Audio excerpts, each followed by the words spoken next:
Hari Om.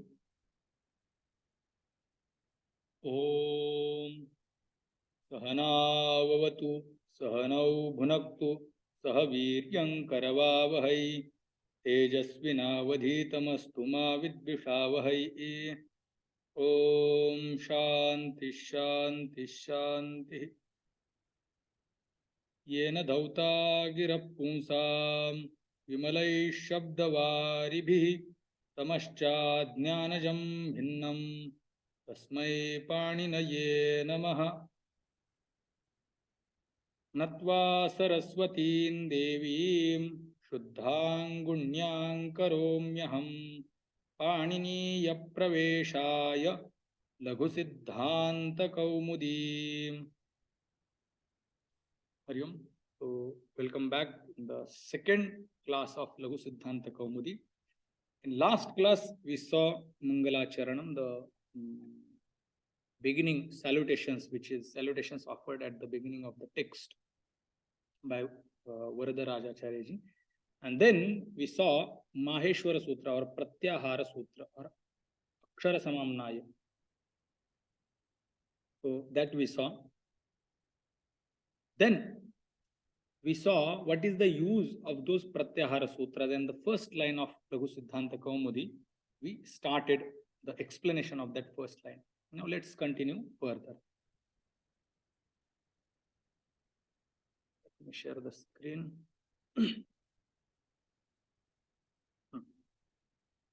We saw Natva Saraswatim Devim Shuddhang Gunyam Karomyaham Paniniya Praveshaya Laghusiddhantakaumudim. This Mangalam we finished.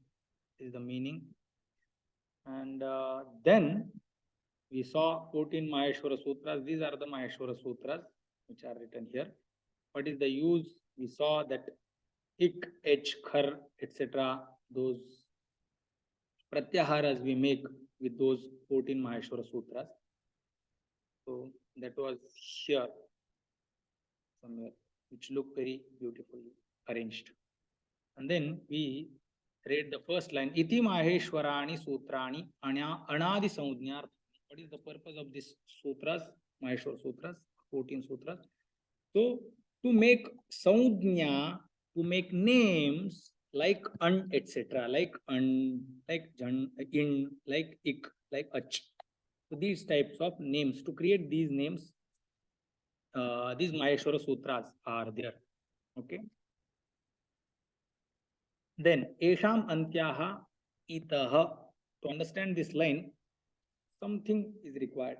Okay, before that, let's just keep everything aside and just focus. Let's keep the page blank. Now, in any language, we do use words. We do use different types of words. Nouns, roots, and prepositions, etc., etc. When it comes to English, so there are prepositions, then there will be some participles, etc. So, in any language, when we are using one particular noun, we do not just use that noun as it is in the language, but we make certain changes in that noun, or we add something else, and then only the construction of sentence takes place. It just does not happen. Rama, Sita, go, come. That the bunch of words cannot make sentence. One particular order is there, then something is extra added to those names, and then only those words, those nouns or roots are used in the language.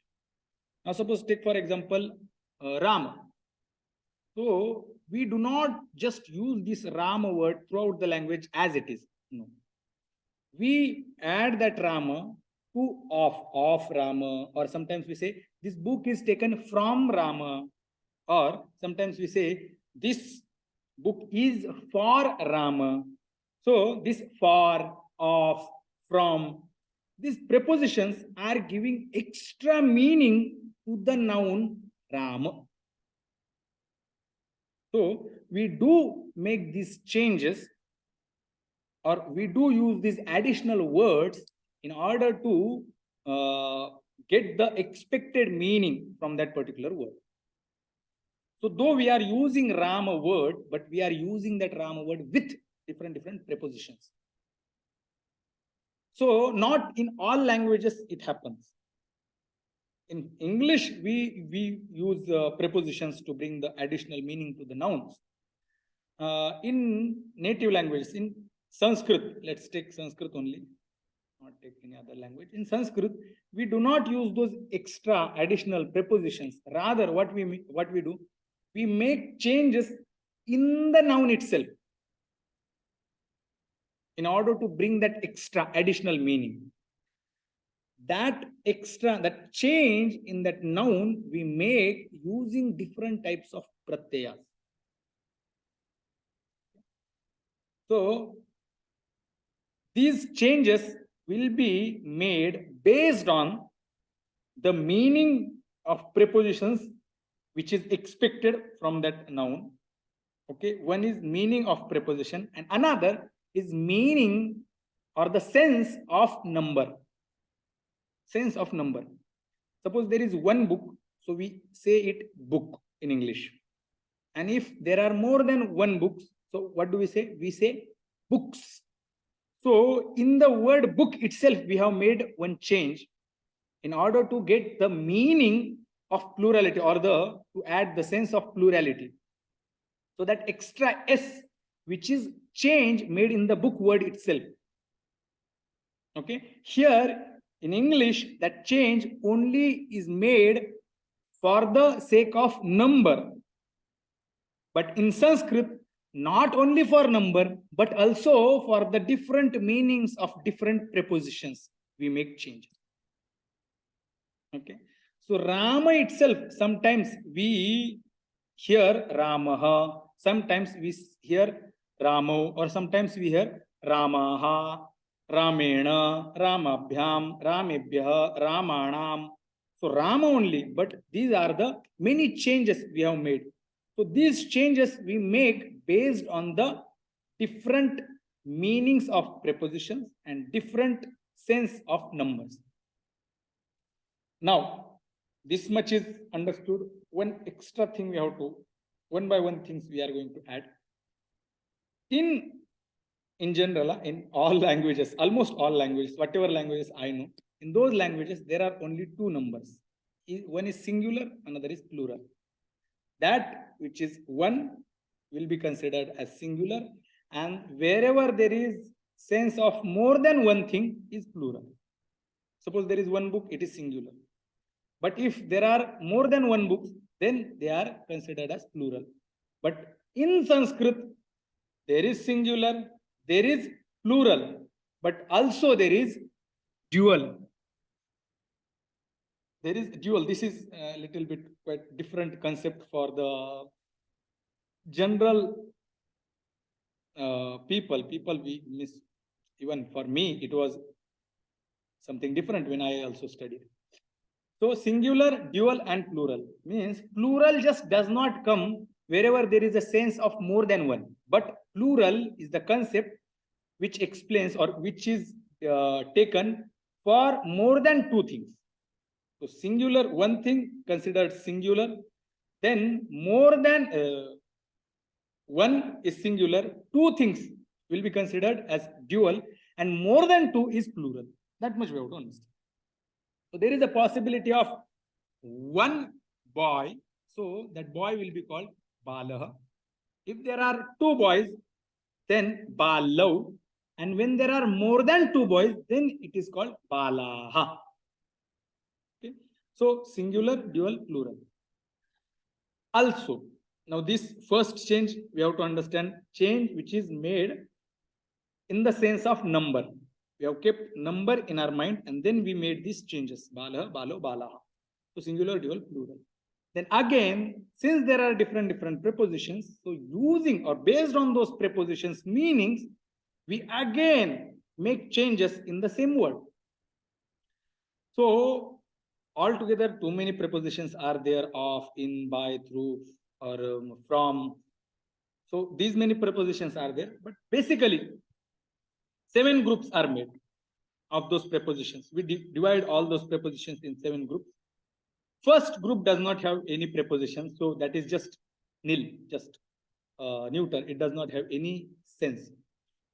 Not any prepositions is kept there. Just whenever we want to say just Rama, then we will use the first group.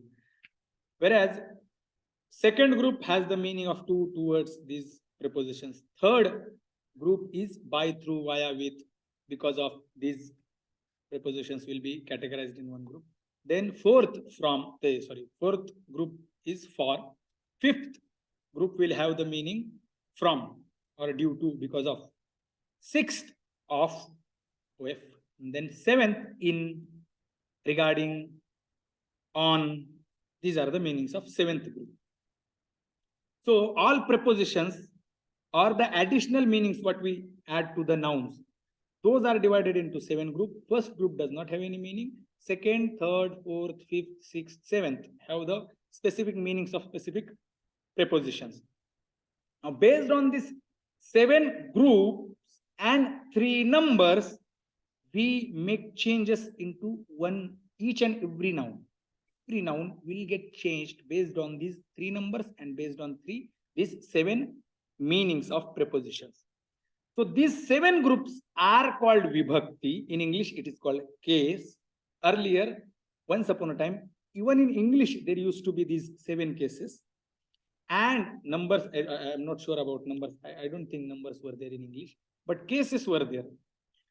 That much I have read in English grammar. So these 7 groups are called vibhakti. In English, case. Now there are possessive case, objective case, subjective case. These cases are sometimes, I don't know, in old books it is mentioned. At least possessive case is taught here nowadays in English grammar. Okay, Rama's book, we say. Or it is a wish of teacher, or we can say teacher's wish. So teachers, this S apostrophe S is added there. That is possessive case. Case means vibhakti, which gives the meaning of preposition. And in Sanskrit, it is 6th vibhakti, 6th case. So anyway, so this is how the changes are made. Now, there are varieties, there are different types of words based on their genders and based on their endings, how the word is ending. So there will be category of words ending with vowel. There is another category, words ending with consonants. Okay. Each word will get declined in all these 7 vibhaktis and all these 3 numbers, but they are divided into 2 groups. One is those who end with vowels, those who end with consonants. So consonants, those words which end with consonants are required for us. We need them for now. Okay. If we have the clear idea how one word which ends with consonant and how it is declined in all different 7 vibhaktis and 3 numbers, then it becomes easy to understand. So for that, we are going to see one word, how it is declined into 7 vibhaktis in 3 numbers. That we will see. And then we will move towards the next topic. I will share the screen.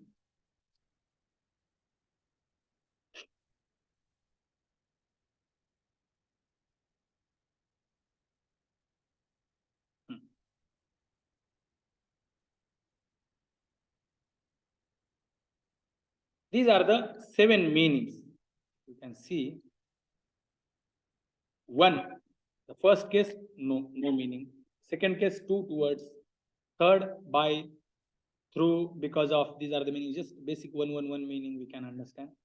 Fourth has for. Fifth has from. Sixth has of. Seventh has in, on, regarding. These are the meanings. Then singular, dual, plural. Now take, for example, one word, bhu, brut. Okay. Case is equal to vibhakti that we saw. Case means vibhakti. In Sanskrit, it is called vibhakti. In English, it is called case. Bhubrut is the word we are taking. Now, Bhubrut word ending with consonant, the consonant. Now this bhubrut word, when it is declined in all these different 7 groups and 3 numbers, how it is declined, what are those changes we make?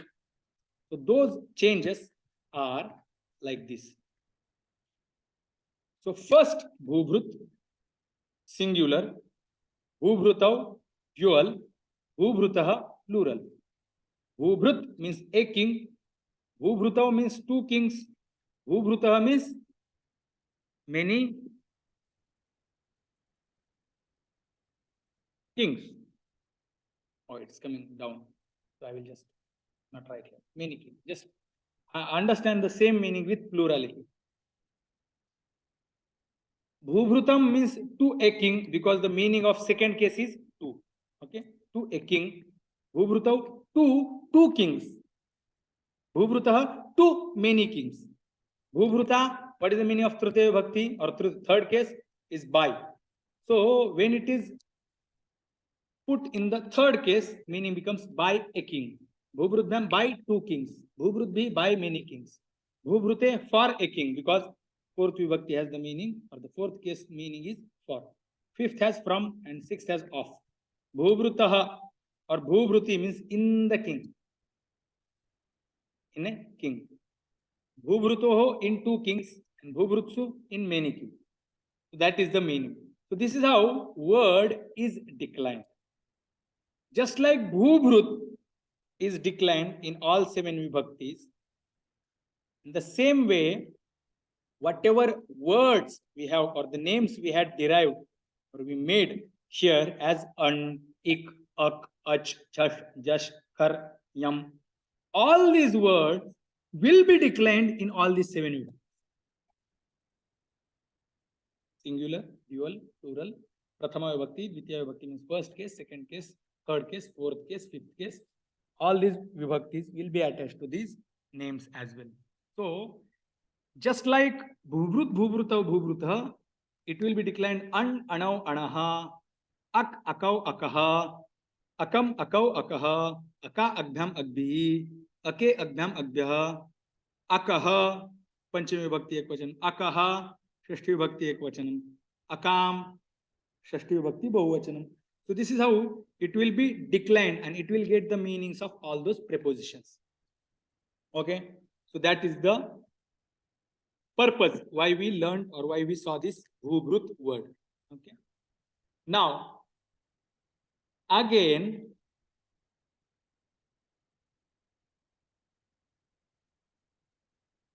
that is done. Now we will come to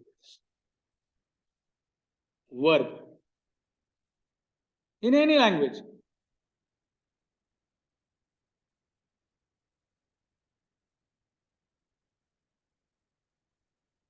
avoid for a few minutes the screen, just pay attention.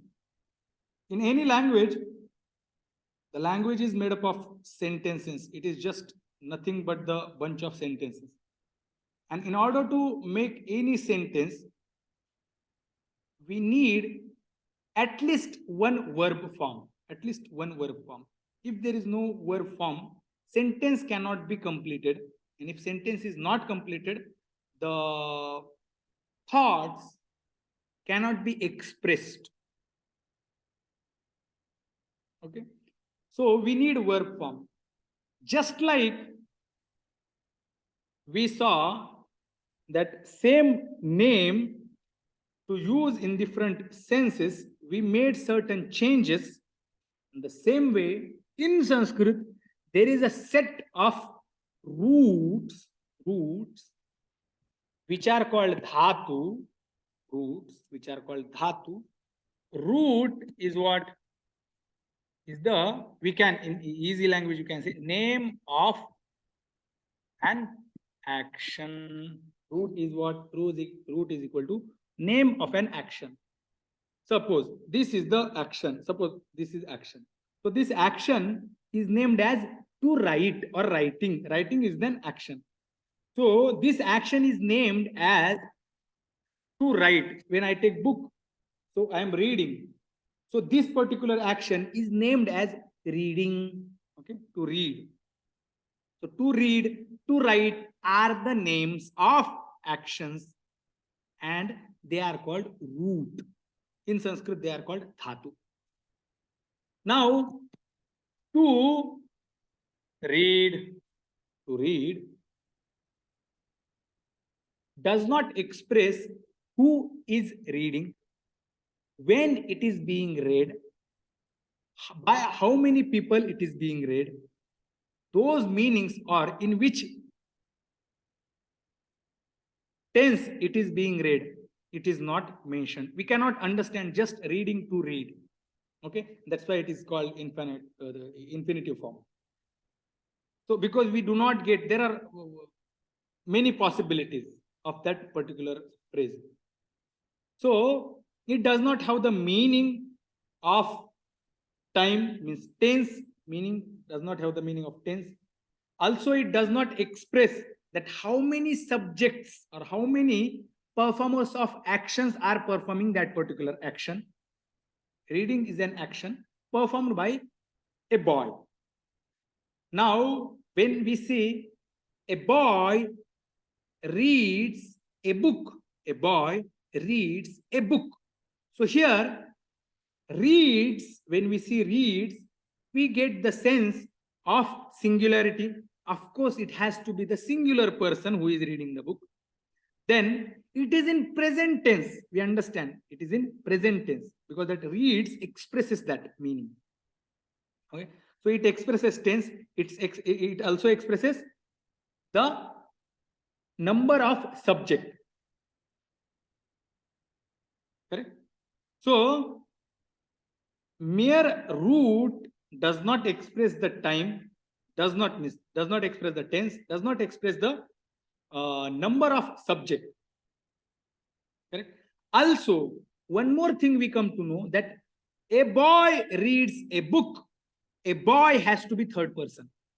If it was I, then it would have become I read a book. I read a book. So reads already expresses that it is not I. The performer of action is not I. Performer of action is not you. Performer of action is third person and it is singular. So that sense, that is additional meaning. Additional meaning of tense, additional meaning of person, additional meaning of number is later, is not the actual part of that original root. Root has just the sense of action. It is just a name of an action. So these changes, though in English, only few changes take place for one particular root. So to read becomes read, to read becomes reading, sometimes read, and read have same forms. So past participle and past tense has same forms. But go, went, gone. So go is normal, the present tense. Went is past and gone is past participle. Only few changes take place. Whereas in Sanskrit, in one tense, take for example, pat is dhatu, meaning is to read. It changes based on number of subject and based on the person of subject and based on the tense. So pat itself will change based on numbers. So these are the numbers: singular, dual, plural, singular, dual, plural. Suppose performer of action, action is to read, reading is being performed by one subject, then pathati comes, the singular forms will come. If readers are two, then this middle column will be used, and readers are many, more than two, then the third column will be used. Again, not only that much, restrictions go further. If it is third person singular, then pathati. If it is second person singular, pathas. If it is first person singular, pathan. If the subject is first person singular, there cannot be used patavaha or patamaha or pathatha or pathanti, any one of them. So 9 types of subjects, 9 types of verb forms exist in Sanskrit for one tense. For one tense, it is just a present tense. So there are whole together, including moods and tense, there are 10 different varieties. So one single root will have different 80 types. Oh, sorry, 90 types. So 90 types, because each tense will get 9 forms. Each tense will get 9 forms. So tense and moods, also the moods also have the imperative mood, etc. have the 9 forms. So tense and moods together they are 10, and 10 into 9. Each one of them will have the 9 forms. So 10 into 9, 90 forms it will give. So anyway, here we saw just present tense. Pathati means he reads. It is in present tense. Patata means they both read. Patanti means they all read. Patasi, you read. Patatha, you both read. Patata, you all read. Okay. This explanation is over. Now, little bit more further we have to go. Pathati, patata, patanti. This dhatu is declined in present tense. There is one mood which is called adnyartha. Adnyartha means where the command is given, or wish is expressed, or prayed. Someone is praying something. So for that, in that case, for that meaning, we use this adnyartha, which is in Sanskrit it will be called adnyartha. There are many meanings, but for now we will say lot. It is said lot lakara.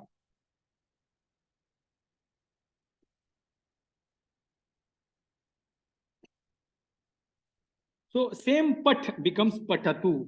Meaning will become may he read. Patatam, may they both read. Patantu, may they all read. Pata, may you may read, may you read, or you read. That's how the meaning will be. Patani, may I read. That's how the meaning will be. Or may I read. That's how the different meaning will be derived. Now, this is Ajnartha, the mood, imperative mood. Now let's come to the next root, which is as dhatu, as root. Meaning of as is to be, to exist, to be, to exist.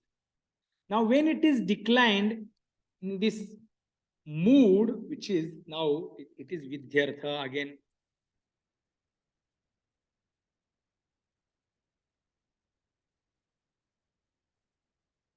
Vidyartha or vidhi ling lakarah.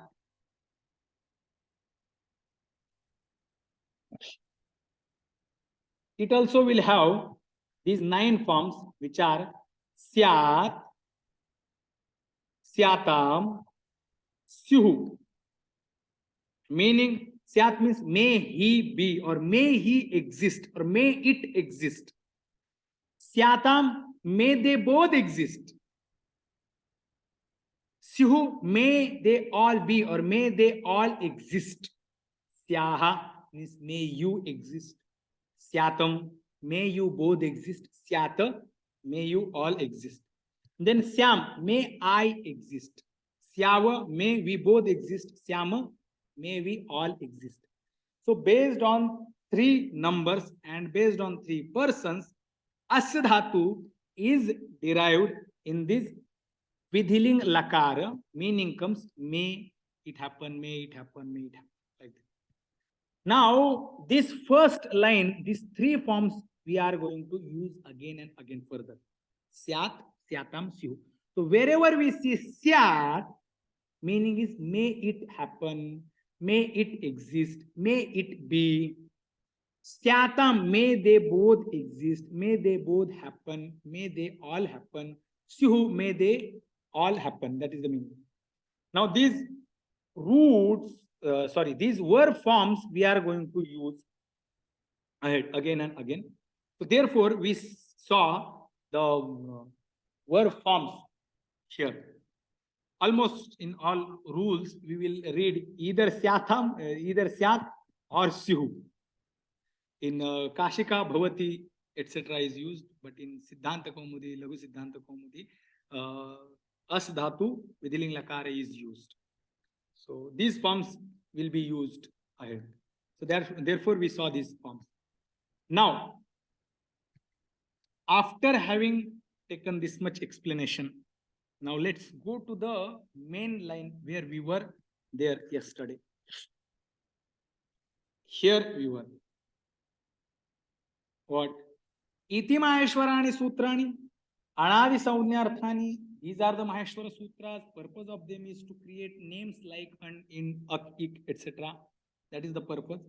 Esham Antyaha Itaha. Esham Antyaha. Esham of these. Of whom? Of these 14 Maheshwara Sutras. Esham means what? Of these. Okay. Esham. Of these. Antyaha. Antyaha means last. Last one. Okay. What is last? What is last in these 14 sutras? In these 14 sutras, last is ana. Can we see this ana? Then this ka, then this nga, then this cha, ta, na, ma. These are the antyaha. What are they? They are called antyaha. Esham antyaha. Of these, antyaha, last ones. Who are the last of these 14? Na, ka, nga, cha, ta, na, ma, nya, sha, sha, va, ya, and ra and la. These are the last. So, Esham, of these antyaha last, be named as itaha. They will be named as itaha. The last letter of these 14 sutras, they are called it. They are called it. Why, sir? What is the purpose? Purpose we will see. But they are named as it. That much we have to understand. Now, it, since they are 14 in number, so obviously they are more than 2. Therefore, it, how many it are there? 14 it. And if I decline it in 7 vibhaktis, in order to have different meanings, so it, just like bhubrut word, we saw how it was declined. In the same way, when it is declined, it, itau, itaha. Prathama vibhakti bahuvachanam. Meaning is many it. Okay. So esham antyaha, the last of these 14 sutras, are named as itaha. Itaha means it. Each one of them is named as it. Ayun, that last na is it. Rulduk, last ka is it. Eong, nga is it. Ouch, cha is it. Everyone is named as it. Then, hakaradishu akarah ucharanartha. This is next line. Sir, when letters, consonants are written, they are written like this. Means what? Pure consonant is this. And when it is connected, take for example, the plus a is equal to the. Correct? Can you see this? So original consonant is this. When it is connected to a, then it becomes the. Correct? Then why these original consonants are not given in these Maheshwara Sutras? Each consonant is connected with vowel a. What is the reason? So, if there was no vowel a, it would have become very difficult to pronounce them. Very, very difficult, because they have only ardha matra. And to pronounce pure consonant means without vowel, the pronunciation of consonant becomes very difficult, or it is almost impossible. Therefore, after each consonant, there is a vowel a. What is the purpose? Ucharanartham. To make pronunciation easy. That is the reason. So this is the line. What? Hakaradishu. Hakara comes the first among all consonants here. From ha, all the consonants begin. So from this hakara, whatever consonants are there in these 14 Maheshwara Sutras, there is a after each consonant. What is the purpose? The purpose is ucharanartha. Teshu hakaradishu akarah a ucharanartha, for the purpose of pronunciation. Lan madhye tu it saudnyakah. The last line is, there is one sutra here, lan, here, lan.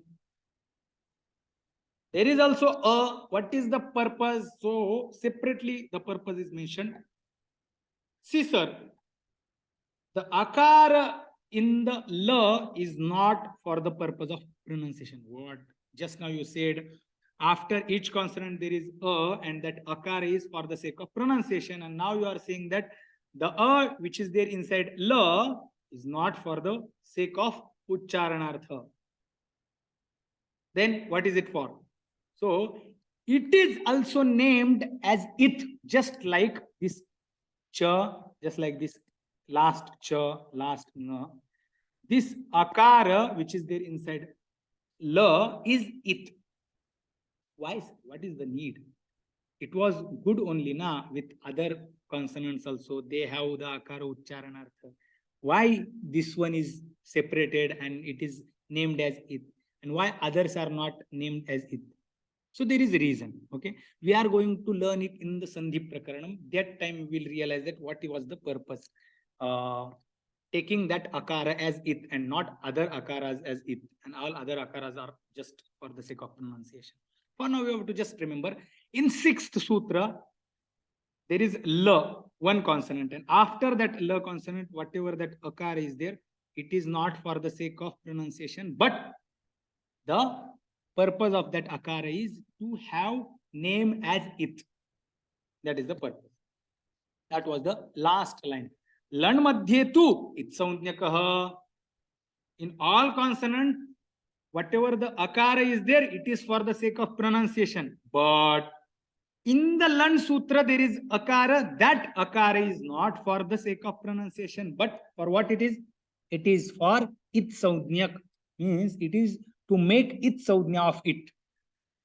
That is the purpose. So that is the meaning. So thus, the first line we have finished. Maheshwara Sutras we have finished, and the first line of Laghusiddhantakaumudi we have finished. And let's enter into the very first sutra. Okay, little bit similar explanation we are going to see. It is going to be a bit easy only.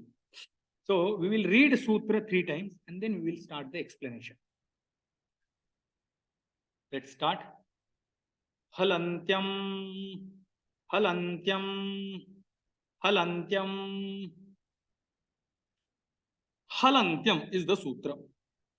This number we see here, 133, is the number of Ashtadhyayi.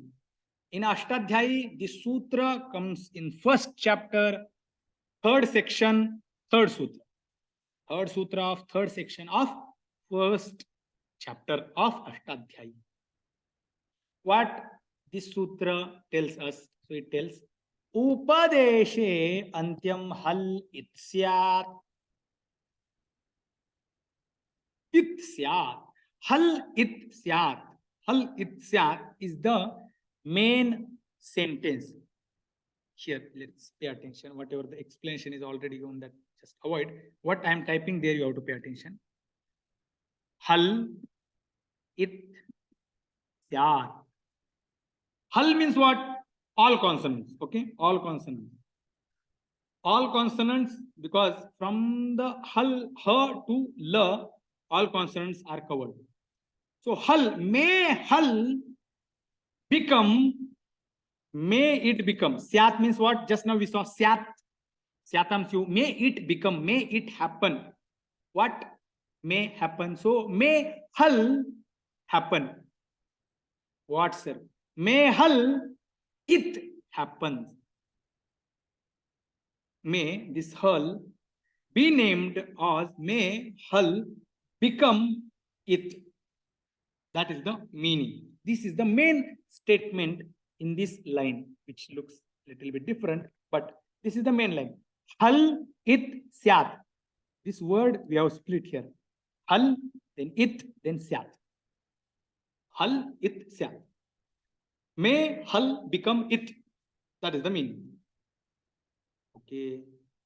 What type of hal, when, how? So that explanation is Upadeshe antyam halit syat. Upadeshe. In the Upadesha. In the Upadesha. Last. Antya means last. Antya means last. Hal means consonant. It syat. May the last consonant in the Upadesha, the last consonant which comes in the Upadesha, become it. May it be named as it. Sir, fine, sir. This much is understood. Antyam hal it syat. The last hal means last consonant be it. That much we understood. But what is Upadesha? You must understand. What is Upadesha? Unless we know Upadesha, it is not going to be clear in our mind. So what is Upadesha? So Upadesha means Upadesha Adyocharanam. The next line here. Upadesha Adyocharanam. Upadesha means what? It tells Adya Ucharanam. Adya Ucharanam. Ucharanam means what? That which is pronounced, that which is said. Said by whom? Adya. Adya, who is Adya? Adya, the very beginning Acharyas, the first Acharya. Acharya means the teachers. Who are those? Maharshi Paniniji is first Adya. Katyayana Rishi, second Adya. And Patanjali Maharshi, third Adya. So whatever is said by these three teachers is Adyocharana and is Upadesha. Whatever is said by these three Acharyas is called Adya Ucharanam, is called Upadesha. In those Upadesha, whatever is said by these three Acharyas is called Upadesha. In those Upadeshas, whatever consonant comes at the end is named as it. That is the meaning. Okay. Okay. This much is clear, but one more doubt. What actually is said by these three Adya Acharyas? We don't know. So, Adya Ucharanam or Upadesha is, let me see, Dhatu, a list made by Maharshi Paniniji. He has given a list of roots, that is Dhatu Patha, or that is Dhatu. Sutra Patha, these 14 sutras. Gana Patha, the lists of names is given. Unadi is set of suffixes. Adesha, which are again replacements for some things. Later we are going to see. Agama, which comes, but it does not replace anything. It just comes and sits next to the previous letter. And then Pratyaya, again suffix. These are called Upadesha. These are the Upadeshas. So for the sake of easy, here we can read, this is one Karika. Dhatu Sutra Ganonadi Vachalinganu Shasanam Agama Pratyadesha Upadesha Prakritita. These are considered as Upadesha. Upadesha Prakirtitaha. They are said as Upadesha. Okay, what are those? Dhatu means Dhatu. Dhatu means the list of roots. For example, Dupachashpake. So, Dupachashpake. At the end of this Dupachash,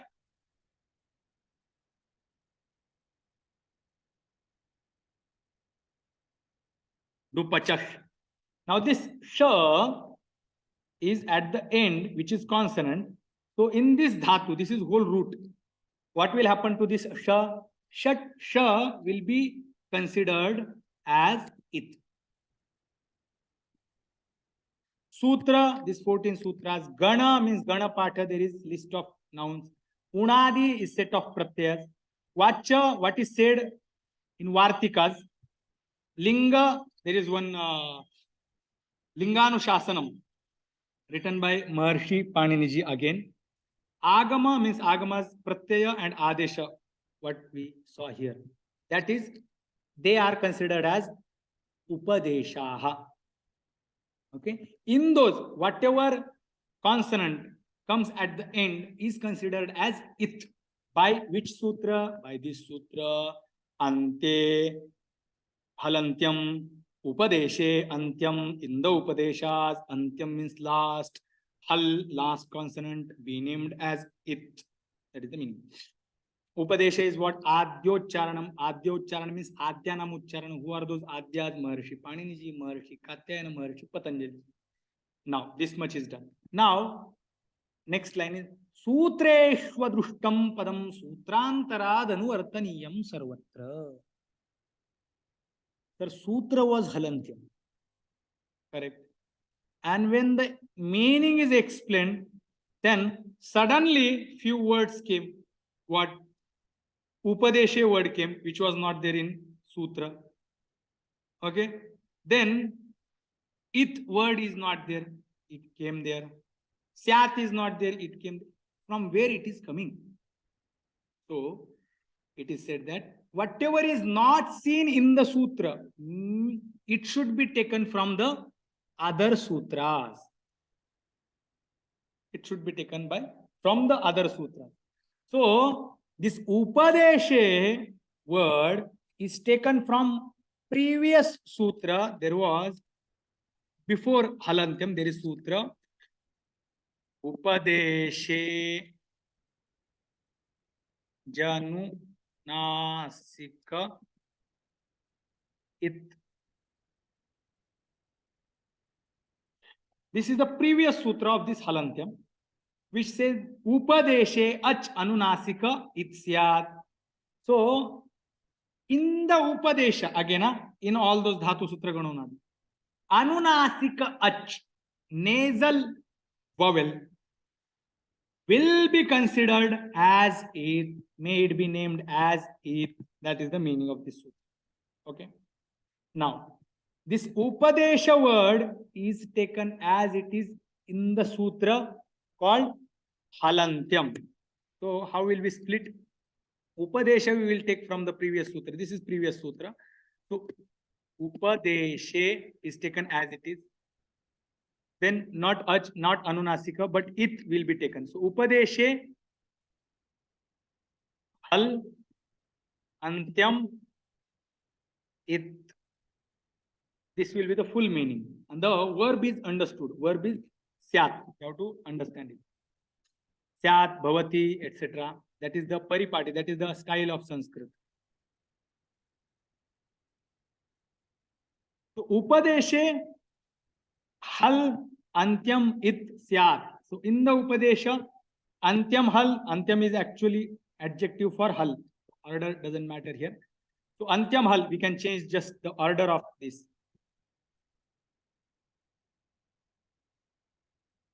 Antyam, Hal, it, Syat. So, actual sutra is just Antyam, Hal, Halantyam. This much sutra is there. And rest of the words are taken from previous sutra. So, there is one style or there is one way of taking previous words from the previous sutras to the current sutra. So, here the line is explained that, okay, suddenly if someone is surprised, how come these words are coming in the meaning? So, that was not there in the rule, in the sutra. So, they are taken from the previous sutra. And here it is mentioned that Sutreshu, in the sutras, Adrushtam, that which is not seen, Padam means word. Sutrantarat means from another sutra, Anuvartaniyam shall be taken. Sarvatra, where? In all sutras. And further, whatever sutras we are going to see, and if we don't see any particular word, and without those words, the full meaning is not possible, then those words are taken from the other sutras. Okay, and it should be taken. That's how the meaning of this line is. So here we are done. The first sutra, the very first sutra we have Finished. Now let's go to the next sutra. Again, if you have noticed, the first sutra is naming something. He has named last hal consonant, the consonant, as it. Okay, this whole prakaranam is about naming or the naming ceremony, we can understand. So few things are named. So here last consonant is named, which comes in the Upadeshas.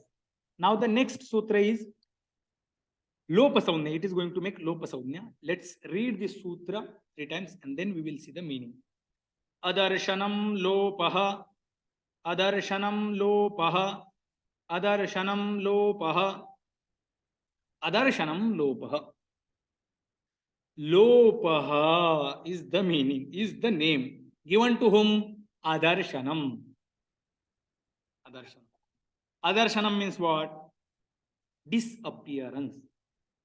Something is there, but it disappears. By rule, it was supposed to happen, supposed to be pronounced, but with another rule, it disappears. Okay, by rule, it was there. Some set of rule tells that, okay, this is how it is. And then another rule comes, hey, remove this. And that disappears. Now, once that disappears, the disappearance of that one particular thing, mostly the disappearance of letter or bunch or the group of letters takes place. Okay, that is what we are going to see later. Letter disappears or a group of letter disappears. The disappearance of that letter or the disappearance of those group of letters is named as lopa. Prasakta means what? That which is there by rule. By rule it is coming here. Now, it is present by rule. Another rule says that disappear it. Just remove it. And that disappearance of that particular thing is called lopa. Sir, we are talking about language. Language is words. Okay.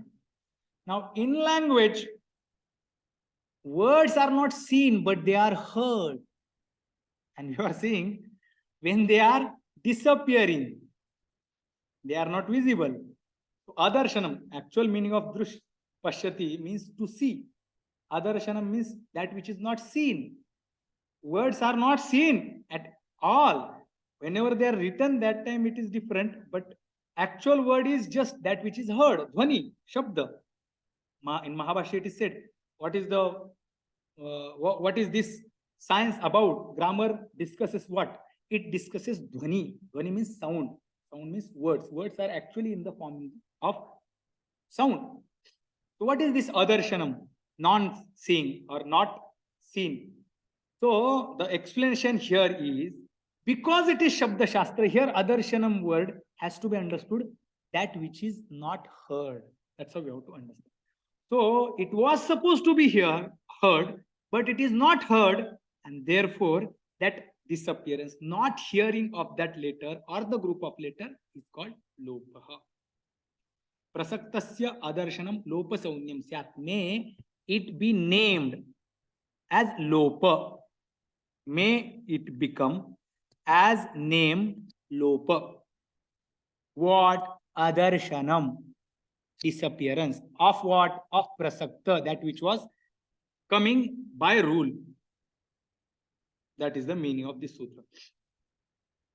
Now, okay, he explained what is lopa. He explained what is it. First, he explained what is it. Then he explained what is lopa. Okay, 2 names we saw. Now, suddenly, one sutra is coming. Now, let's read what is that sutra, and then we will see the meaning of that sutra. Okay, just keep in mind what was it, what is lopa, and then this sutra will be easy to be understood. Okay, let's read the sutra. Tasyalopa, tasyalopa, tasyalopa,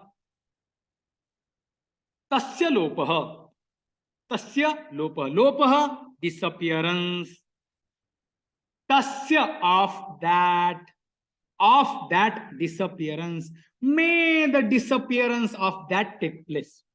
That is the meaning. May tasya lopah syat is the main sentence. Okay? Tasya, just remove this it. Tasya lopah syat. Syat, we have to understand. Tasya and lopa, these two words are there already in sutra. Now, verb is not there, so verb is syat. Tasya lopah syat. Tasya of what? Kasya. Of what? So, lopah of it. You know, in the first sutra, you named something as it. That it, of that it, disappearance takes place. May the disappearance of it take place. That is the meaning. Is what? Whatever we have named as it, we have to make a disappearance of them. That is the meaning of this sutra. So, tasya itaha lopaha syat. That which was named as it, may the disappearance of it take place. Now, if we remember the last letters of this ayun rulruk eong, these are the it. We had named them because they come under upadesha. These 14 sutras come in the group of upadesha, and of their last consonant is named as it by the sutra Halantyam, because Halantyam tells that whatever the consonant comes at the end of any upadesha should be named as it. Now, whatever is named as it, may the disappearance of it take place. Now we have to disappear them. Okay. Again, in this sixth sutra, learn, anakara is it. Correct. And akara is also it. That we have to understand. And since that akara is also it, that is also going to get disappeared. That we have to keep in mind. Okay. Later, we are going to see how that is going to work. So, those which were named as it, disappearance of them will take place. By which sutra? By Tasyalopa. Tasyalopa. Now, the next line is remaining. Anadayaha anadyarthaha. What is the meaning of this? Anadayaha anadyarthaha. The question will come, sir. If you wanted to disappear them, we wanted to remove those last na, etc., na, ka, nga, etc. You wanted to disappear them, you wanted to remove them. Why did you give them first place? First itself, you would not have given them. No. Though they disappear, but there is a reason behind giving them there. What is the reason? Using those hull consonants, only we are able to make these names which are un, which are in, which are ak, ach, jash, jash, kar, yam. These names can be made using those last letters only, and that is the purpose why they are given in 14 Maheshwara Sutras. So, Nadayaha means what? Where there is na, adi. Adi means first. So, na is adi, among whom? Among all these ka, nga, cha, ta, na, ma, nya, sha, sha, va, ya, all these last hal. Among them, ana is adi. And therefore, nadaya means those, the group of those letters which have ana as the first. Those are for what purpose? Are for anadi saudhnya, anadyartha. Anadyartha means what? Un, etc. To make un, etc. To make un, etc. For the purpose of this un, in, ak, etc. For that purpose, those last na, ka, nya, etc. are given. Why this line is given? Because the sutra is saying that, okay, that last hull may it get disappeared. Then question comes, if you wanted to remove them, why did you give them? So this line tells that because we wanted to make names like an, ik, h, etc. For that purpose they are given. That is the meaning of this line. So here in our second class, we saw the first 3 sutras of Laghusiddhantakaumudi. Here we will stop, and again we will see the next sutras in next class. Before that, you can just revise all the sutras. Notes are given here. You can revise the notes, and then again you can come to have the next class. Let's do the Shanti Patha. Om Purnamada Purnamidam Purnat Purnamudachyate Purnasya Purnamadaya Purnameva Vashishyate. Om Shanti Shanti Shanti. Hari Om Shri Gurubhyo Namaha. Hari Om. Hari Om.